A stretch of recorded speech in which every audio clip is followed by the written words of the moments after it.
கர்த்தராகிய இயேசு கிறிஸ்துவின் பரிசுத்த நாமம் மகிமைப்படுவதாக.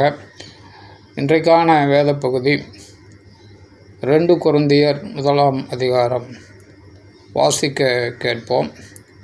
இந்த வேத எழுத்துக்களை வாசிக்கிறவனும் கேட்கிறவர்களும் அதன்படி கை கொண்டு நடக்கிறவர்களும் பாக்கியவான்கள். வாசிப்போம்.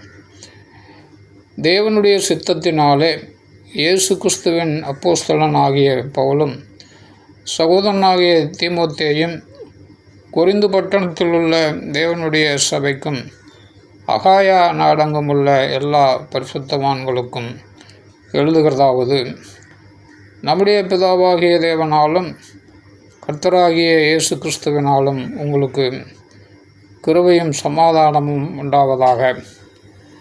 நமது கர்த்தராகிய இயேசு கிறிஸ்துவின் பிதாவாகிய தேவனும் இரக்கங்களின் பிதாவும் சகலவிதமான ஆறுதலின் தேவனுமாயிருக்கிறவருக்கு ஸ்தோத்திரம்.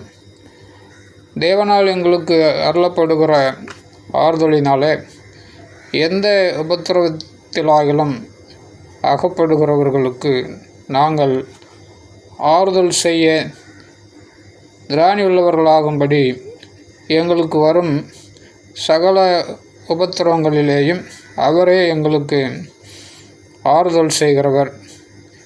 எப்படியெனில், கிறிஸ்துவனுடைய பாடுகள் எங்களிடத்தில் பெருகுகிறது போல கிறிஸ்துவனாலே எங்களுக்கு ஆறுதலும் பெருகுகிறது. ஆதலால் நாங்கள் உபத்திரவப்பட்டாலும் அது உங்கள் ஆறுதலுக்கும் இரட்சிப்புக்கும் ஏதுவாகும். நாங்கள் ஆறுதல் அடைந்தாலும் அதுவும் உங்கள் ஆறுதலுக்கும் இரட்சிப்புக்கும் ஏதுவாகும்.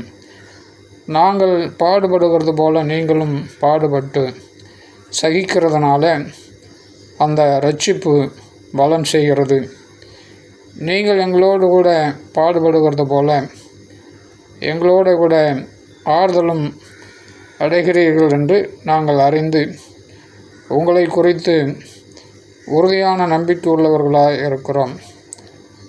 ஆகையால் சகோதரரே, ஆசியாவில் எங்களுக்கு நேரிட்ட உபத்திரவத்தை நீங்கள் அறியாதிருக்க எங்களுக்கு மனதில்லை. என்னவெனில், பிழைப்போம் என்கிற நம்பிக்கை அற்றுப்போகத்தக்கதாக எங்கள் பலத்திற்கு மிஞ்சின அதிக பாரமான வருத்தம் எங்களுக்கு உண்டாயிற்று. நாங்கள் எங்கள் மேல் நம்பிக்கையாகிறாமல் மரித்தோரை எழுப்புகிற தேவன் மேல் நம்பிக்கையாக இருக்கத்தக்கதாக மரணம் வருமென்று நாங்கள் எங்களுக்குள்ளே நிச்சயித்திருந்தோம். அப்படிப்பட்ட மரணத்தினின்றும் அவர் எங்களை தப்புவித்தார். இப்போதும் தப்புவிக்கிறார், இன்னும் தப்புவிப்பார் என்று அவரை நம்பியிருக்கிறோம். அநேகர் மூலமாக எங்களுக்கு உண்டான தயவுக்காக அநேகரால் எங்கள் நிமித்தம் ஸ்தோத்திரங்கள் செலுத்தப்படும் பொருட்டு நீங்களும் விண்ணப்பத்தினால் எங்களுக்கு உதவி செய்யுங்கள்.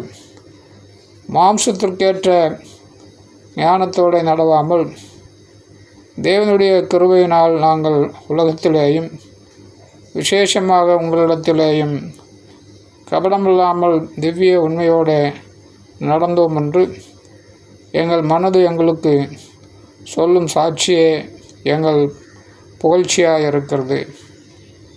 ஏனென்றால் நீங்கள் வாசித்தும் ஒத்துக்கொண்டும் இருக்கிற காரியங்களையே அன்றி வேறொன்றையும் நாங்கள் உங்களுக்கு எழுதவில்லை.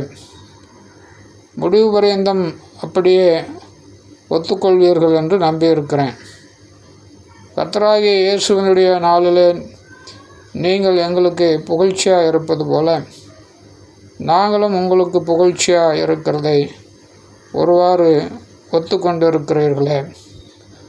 நான் இப்படிப்பட்ட நம்பிக்கையை கொண்டிருக்கிறபடினால் உங்களுக்கு இரண்டாந்தரமும் பிரயோஜனம் உண்டாகும்படி முதலாவது உங்களிடத்தில் வரவும் பின்பு உங்கள் ஊர் வழியாய் மக்கதோனியா நாட்டுக்கு போகவும் மக்கதோனியாவை விட்டு மறுபடியும் உங்களிடத்திற்கு வரவும் உங்களால் யூதேயா தேசத்துக்கு வழிவிட்டு அனுப்பப்படவும் யோசனையாயிருந்தேன்.